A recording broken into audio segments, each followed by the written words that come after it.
Praise the Lord. നിങ്ങളെ എല്ലാവരെയും blessed മോർണിംഗിലേക്ക് യേശു ക്രിസ്തുവിൻ്റെ നാമത്തിൽ സ്വാഗതം ചെയ്യുന്നു.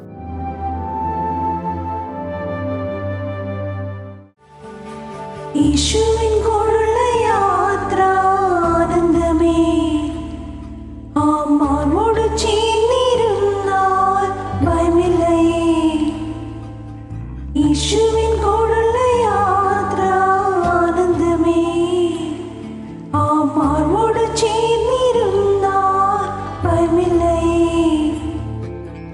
അൻപീറുന്ന കൈകളാൽ അത്ഭുതമായി നടത്തിടും മാധുര്യമേറും മൊഴികളാൽ തൻ സ്നേഹം എന്നോട് പങ്കുവയ്ക്കും. ഒറ്റയ്ക്കു വിടുകയില്ല, മടുത്തു മാറുകയില്ല. ഒറ്റയ്ക്കു വിടുകയില്ല, മടുത്തു മാറുകയില്ല.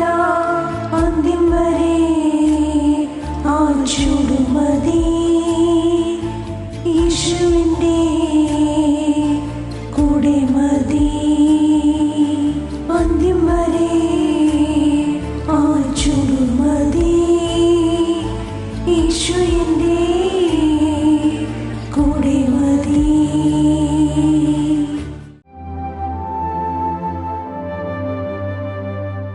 പ്രിയരെ, അനുഗ്രഹിക്കപ്പെട്ട ഒരു പ്രഭാതം കൂടെ നമ്മുടെ ജീവിതത്തിൽ അനുവദിച്ചു തന്ന വലിയവനായ ദൈവത്തെ നമുക്ക് ഒരുമിച്ച് ചേർന്ന് നന്ദി പറയാം. എത്ര രൂപ പറയും, ഞാൻ മിമ്മമല്ല, എൻ്റെ ദൈവം എന്നെ നിർത്തിയതാണ്. ഒന്നുകൂടെ പറഞ്ഞു കഴിഞ്ഞാൽ 2025 ഡിസംബർ മാസം 13-ാം തീയതി വരെയും എന്നെയും എൻ്റെ കുടുംബത്തെയും കണ്ണിലെ കൃഷ്ണമണി പോലെ സൂക്ഷിക്കുകയും കരുതുകയും ചെയ്ത വലിയവനായ ദൈവത്തിന് നന്ദി പറഞ്ഞുകൊണ്ട് ഈ പ്രഭാത ചിന്തയിലേക്ക് നമുക്ക് ഒരുമിച്ച് അടുത്തു വരാം. പരാജയപ്പെട്ട് എന്ന് പറഞ്ഞുകൊണ്ട് പിന്മാറരുത്, വീണ്ടും സ്റ്റെപ്പ് വയ്ക്കുക, ഒരത്ഭുതം നിശ്ചയം. പ്രിയരെ, പ്രാരംഭവാക്യത്തിലേക്ക് വിശുദ്ധ ലൂക്കോസ് എഴുതിയ സുവിശേഷം 19-ാം അധ്യായം അതിൻ്റെ 5-ാമത്തെ വാക്യം. അവൻ ആ സ്ഥലത്ത് എത്തിയപ്പോൾ മേലോട്ട് നോക്കി, സക്കായെ, വേഗം ഇറങ്ങി വാ, ഞാനിന്ന് നിന്റെ വീട്ടിൽ പാർക്കേണ്ടതാകുന്നു എന്ന് അവനോട് പറഞ്ഞു. പ്രിയരെ, ഈ പ്രഭാതത്തിൽ ദൈവം നമ്മോട് ഇടപെട്ട അനുഗ്രഹിക്കപ്പെട്ട വചനത്തിനായി നമുക്ക് ഒരുമിച്ച് ചേർന്ന് ദൈവത്തിന് നന്ദി പറയാം. ഈ പ്രഭാതത്തിൽ എന്നെ കേൾക്കുന്ന ഓരോ ദൈവമക്കളും തിരിച്ചറിയേണ്ടതാ, നമ്മൾ പലതും പ്രാർത്ഥിച്ചു, ജീവിതത്തിനകത്തൊന്നും കാണാതെ, ഇപ്പോൾ പഴയതുപോലെ പ്രാർത്ഥിക്കാൻ കഴിയാതെ പിന്മാറ്റത്തിൽ പോയി ഒത്തിരി പേരെ നമുക്ക് നോക്കിയാൽ ഇന്ന് ഈ പ്രഭാതത്തിൽ കേൾക്കുന്ന പലരും അങ്ങനെ ആയിരിക്കാം. ഇനി പ്രാർത്ഥിക്കാൻ വയ്യ, ഇനി ആ വിഷയത്തിനകത്ത് മുമ്പോട്ട് പോകാൻ വയ്യ എന്നൊക്കെ പറഞ്ഞ് മടുത്തുപോയവരും കൂടെ എന്നെ ശ്രദ്ധിക്കുന്നുണ്ടാകാം. നമുക്ക് ചുറ്റിലും പലരും അങ്ങനെ ഉണ്ടാകാം. ഹല്ലേലൂയ. എന്നാൽ ഞാൻ ആത്മാവിൽ വിളിച്ചു പറയുന്നു, ഈ വേദഭാഗം എന്നെ ഒത്തിരി കാര്യങ്ങൾ ചിന്തിപ്പിച്ചു. ഇതാ സക്കായിയുടെ കാര്യമാണ് ഞാൻ നിങ്ങളുടെ മുമ്പിലേക്ക് വെക്കുന്നത്. സക്കായിയെക്കുറിച്ച് നമുക്ക് എല്ലാവർക്കും അറിയാം.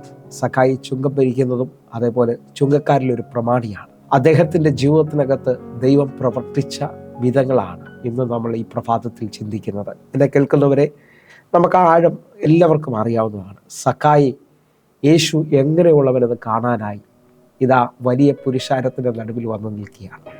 ആ വേദഭാഗം നിങ്ങൾക്കൊന്ന് വായിച്ചാൽ അതിൻ്റെ പശ്ചാത്തലം മനസ്സിലാകും. ലൂക്കോസിന് സുവിശേഷം 19-ാം അധ്യായം. യേശു എങ്ങനെയുള്ളവനെന്ന് കാണുവാൻ ശ്രമിച്ചു, വളർച്ചയിൽ കുറിയവൻ ആകൊണ്ട് പുരുഷാര നിമിത്തം കഴിഞ്ഞില്ല. വാസമായിട്ടും ഈ വചനം ശ്രദ്ധിക്കുമ്പോൾ ഇന്നലകളിൽ പ്രാർത്ഥിച്ചിട്ടും നടന്നില്ല എന്ന് പറഞ്ഞുകൊണ്ട് പിന്മാറിപ്പോയി ഒത്തിരി പേരെന്നെ കേൾക്കുന്നുണ്ട്. പക്ഷേ സക്കായിയെ നിങ്ങളൊന്ന് ശ്രദ്ധിച്ചു നോക്കിയേ, അവൻ്റെ ജീവിതത്തിനകത്ത് അവൻ നീളത്തിൽ കുറിയവനായതുകൊണ്ട് അവൻ ഒത്തിരി എതിരുകൾ കണ്ടിട്ടുണ്ടാകാം. ഇപ്പോൾ അവൻ്റെ ആഗ്രഹം യേശു എങ്ങനെയുള്ളവനെന്ന് കാണാനാണ്. പക്ഷെ അവിടെ വന്നപ്പോഴും ഇതാ ഒരു വലിയ എതിര് അവൻ കാണുകയാണ്. എന്നാൽ ഈ പ്രഭാതത്തിൽ ഈ വചന സന്ദേശം കേൾക്കുമ്പോൾ പിന്മാറുന്ന സ്വഭാവങ്ങളെല്ലാം മാറ്റിവെച്ചിട്ട്, അല്ലെങ്കിൽ ജീവിതത്തിനകത്ത് പ്രാർത്ഥിച്ചിട്ട് ഒന്നും നടന്നില്ല എന്ന് പറഞ്ഞുകൊണ്ട് നിൽക്കുന്ന അവസ്ഥകളെ മാറ്റിയിട്ട് വീണ്ടും ഒരു സ്റ്റെപ്പ് വയ്ക്കാൻ, വീണ്ടും ഒന്നുകൂടെ ഉപവസിക്കാൻ, വീണ്ടും ഒന്നുകൂടെ പ്രാർത്ഥിക്കാൻ ഞാൻ നിങ്ങളും തയ്യാറാകണമെന്നുള്ളതാണ് ഈ വചന സന്ദേശം ഇന്ന് പകൽ ഞാൻ നിങ്ങളോട് സംസാരിക്കുന്നത്. സക്കായിക്ക് കാണാൻ കഴിഞ്ഞില്ല. വാസമായിട്ടൊരു നിരാശയുടെ അനുഭവമാണ്. എത്ര നേരം അവിടെ വന്നു നിന്നൊന്നും അറിയത്തില്ല, ഏതെല്ലാം നിലയിൽ ശ്രമിച്ചെന്നറിയത്തില്ല. പക്ഷേ അവനത് കഴിഞ്ഞില്ല. പക്ഷേ അടുത്ത വാക്യം, 4-ാമത്തെ വാക്യം നിങ്ങൾ ശ്രദ്ധിക്കണം. അപ്പോൾ അവൻ മുന്നോട്ട് ഓടി അവനെ കാണേണ്ടതിന് ഒരു കാട്ടത്തിൽ കയറി. യേശു ആ വഴി വരികയായിരുന്നു. നിങ്ങൾ ശ്രദ്ധിച്ചേ, അവൻ അവിടെ നിന്നില്ല, തീർന്നെന്ന് പറഞ്ഞുകൊണ്ട് പിന്മാറിപ്പോയില്ല. അവൻ മുൻപോട്ട് ഓടി യേശുവിനെ കാണേണ്ടതിന് വേണ്ടി അവൻ്റെ ഒരു കാട്ടത്തിന്മേൽ കയറി. ഈ സന്ദേശമാണ് എനിക്ക് നിങ്ങൾക്കും ആവശ്യമായത്. ഈ പ്രഭാതത്തിലൊന്ന് തീരുമാനമെടുത്തേ, ഇന്നലകളിൽ പ്രാർത്ഥിച്ച് ഒന്നും നടന്നില്ല. ജീവിതത്തിനകത്ത് ഈ വർഷം മുഴുവൻ നോക്കിയിട്ട് ഒന്നും നടന്നില്ല. ഇങ്ങനെയൊക്കെ അനേകർ എന്നെ ശ്രദ്ധിക്കുന്നുണ്ടാകും. ഈ കഴിഞ്ഞ മാസങ്ങളിൽ ഒന്നും നടന്നില്ല എന്നൊക്കെ പറയുന്നവരുണ്ടാകാം. ഞാൻ നിങ്ങളെ നോക്കി ആത്മാവിൽ വിളിച്ചു പറയുകയാണ്, നിങ്ങൾ തീരുമാനത്തോടെ ഒന്നുകൂടെ ശ്രമിക്കാൻ പറ്റുമെങ്കിൽ കർത്താവ് നിങ്ങൾക്ക് വേണ്ടി അത്ഭുതം ചെയ്യുന്നത് കാണാൻ പറ്റും. ഞാൻ ഇതിനകത്ത് നിന്നുകൊണ്ട് എന്നോട് ദൈവം ഇടപെട്ട നമ്മുടെ കുറിവാക്യമാണ്. യേശു ആ കാട്ടത്തിന് മുമ്പിൽ വന്ന് മേലോട്ട് നോക്കിയിട്ട് സക്കായെ വേഗത്തിൽ ഇറങ്ങി വാ എന്നുള്ളതാണ് നമ്മൾ കുറിവാക്യമായി വായിച്ചത്. എന്നോട് ദൈവം ഇടപെട്ടത് ഞാൻ നിങ്ങളോട് സംസാരിക്കാം. സക്കായിയുടെ ജീവിതത്തിനകത്ത് സക്കായി ആ പുരുഷാരത്തിൻ്റെ നടുവിൽ യേശുവിനെ കണ്ടായിരുന്നെങ്കിൽ ആ കണ്ടിട്ട് അതേ നിലയിൽ അവൻ മടങ്ങിപ്പോയേനെ. പക്ഷേ അവൻ്റെ ജീവിതത്തിനകത്ത് ആ അനുഭവം അനുവദിച്ചത് ദൈവമാണെന്ന് എത്ര പേർ വിശ്വസിക്കുന്നുണ്ട്? ഒന്നാമത് ശ്രമിച്ചു, ഒന്നും നടന്നില്ല. രണ്ടാമത് ആ കാട്ടത്തിയുടെ അടുക്കൽ വരുമ്പോൾ സക്കായി അല്ല യേശുവിനെ ആദ്യം കാണുന്നത്. ആ കാട്ടത്തിയുടെ താഴെ വന്ന് യേശു മേലോട്ട് നോക്കിയിട്ട് പറയാണ്, സക്കായെ വായിറങ്ങി എന്ന് പറഞ്ഞാൽ ഞാൻ നിങ്ങളോട് ആത്മാവിൽ വിളിച്ചു പറയാം, സക്കായിയുടെ ജീവിതത്തിൽ ആദ്യത്തെ ശ്രമത്തെ പരാജയപ്പെടുത്തിയതിന് കാരണം ദൈവമാണെന്ന് ഞാൻ വിശ്വസിക്കുന്നത്. കാരണം പരാജയങ്ങളെ ജയമാക്കുന്ന ഒരു ദൈവമുണ്ട്. കാരണം എന്താണെന്ന് ചോദിച്ചാൽ, ഇന്ന് സക്കായിയുടെ കൂടെ ആ വീട്ടിൽ യേശു പാർക്കാൻ പോവുകയാണ്. ആദ്യ സമയത്ത് തന്നെ സക്കായി കണ്ടായിരുന്നെങ്കിൽ ആ കണ്ട വഴിയെ സക്കായി തിരിച്ചു പോയേനെ. പക്ഷേ അവൻ്റെ ജീവിതത്തിനകത്ത് രണ്ടാമതൊരു അവസരം ദൈവം കൊടുക്കുകയും ആ അവസരത്തിലൂടെ അനേകർക്ക് സക്കായി ഒരു അനുഗ്രഹമായി തീരാൻ പോവുകയാണ്. യേശു അവൻ്റെ ഭവനത്തിൽ കയറിയതോടെ ആ ഭവനത്തിൻ്റെ സ്ഥിതി മാറാൻ പോവുകയാണ്.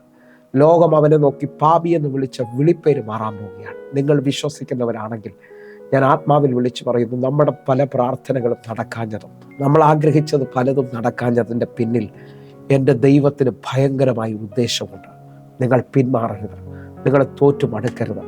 നിങ്ങൾ ഒരു സ്റ്റെപ്പും കൂടെ വയ്ക്കാൻ പറ്റുമെങ്കിൽ ദൈവം നിൻ്റെ കൂടെ വരാൻ പോവുകയാണ്, നിൻ്റെ ഭവനത്തിൽ വരാൻ പോവുകയാണ്. ഈ പ്രഭാതത്തിൽ ഞാൻ ചിലരെ നോക്കി ആത്മാവിൽ വിളിച്ചു പറയുകയാണ്, പരാജയത്തിനകത്ത് പിന്മാറരുത്, വീണ്ടും മുൻപോട്ടോടുക. നിന്റെ ജീവിതത്തിനകത്ത് ദൈവം ഒരു അത്ഭുതം ചെയ്യാൻ പോവുകയാണ്. നമ്മൾ ആ കുറിവാക്യമായി വായിച്ച 5-ാമത്തെ വാക്യവും 6-ാമത്തെ വാക്യവും ഒന്നുകൂടെ വായിക്കാൻ പോവുകയാണ്. അവൻ ആ സ്ഥലത്തെത്തിയപ്പോൾ മേലോട്ട് നോക്കി, സക്കായെ വേഗം ഇറങ്ങി വാ, ഞാൻ ഇന്ന് നിന്റെ വീട്ടിൽ പാർക്കേണ്ടതാകുന്നു എന്ന് അവനോട് പറഞ്ഞു. അവൻ ബന്ധപ്പെട്ടിറങ്ങി സന്തോഷത്തോടെ അവനെ കൈക്കൊണ്ടു. എന്നെ കേൾക്കുന്നവരുണ്ടെങ്കിൽ ഒരുമിച്ചൊന്ന് തീരുമാനത്തോടെ ഈ 2 വാക്യങ്ങൾ കേൾക്കുമ്പോൾ, കാണാൻ വന്നവനാ ഇപ്പം യേശുവായിട്ട് കൂടെ വീട്ടിലേക്ക് പോവുകയാണ്. ജീവിതം വഴിതിരിയുന്ന ഒരനുഭവം നിങ്ങൾ ശ്രദ്ധിച്ചേ. പിന്മാറാതെ ഒന്നുകൊണ്ട് സ്റ്റെപ്പ് വെച്ചാൽ ആ പട്ടണത്തിനകത്ത് നീ മാനിക്കപ്പെടാൻ പോവുകയാണ്, ആ ഭവനത്തിനകത്ത് നീ മാനിക്കപ്പെടാൻ പോവുകയാണ്. നിന്റെ ദൈവം എന്ന് പറയാൻ തക്കവണ്ണം യേശു നിനക്ക് വേണ്ടി ചില അത്ഭുതങ്ങൾ ചെയ്യാൻ പോവുകയാണ്. നാളുകളായി ഒരു ജോലിക്ക് വേണ്ടി പ്രാർത്ഥിച്ചവരെന്നെ കേൾക്കുന്നുണ്ട്, പിന്മാറരുത്. നാളുകളായിട്ട് എക്സാം എഴുതിയിട്ട് കിട്ടാതെ നിൽക്കുന്ന ഒത്തിരി പേരെന്നെ കേൾക്കുന്നുണ്ട്, പിന്മാറരുത്. ജീവിതത്തിനകത്ത് എങ്ങും എത്തിയില്ലെന്ന് പറഞ്ഞുകൊണ്ട് കരയുകയും ഭാരപ്പെടുകയും ചെയ്യുന്നവരെന്നെ കേൾക്കുന്നുണ്ട്, പിന്മാറരുത്.